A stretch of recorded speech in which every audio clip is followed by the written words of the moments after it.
We are most likely at least 3 and possibly even 4 or 5 months away from Samsung's official unveiling of the Galaxy S23 family, but the leaks have started in earnest today with renders of both the vanilla Galaxy S23 and as well as S23 Plus.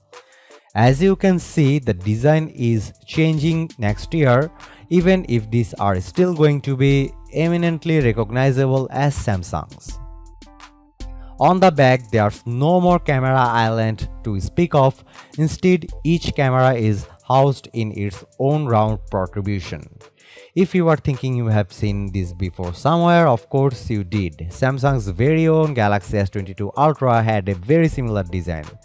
Looks like in 2023 it will spread to the entire family. Otherwise, there's not much to speak of here. The front is still all screen and the selfie camera is still to be found in a centered hole punch.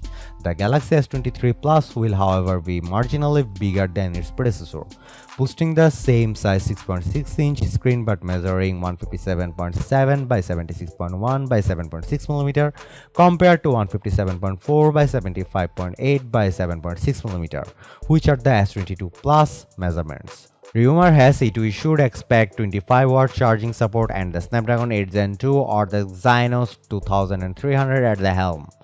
The S23 Plus is said to have the model number SMS9160.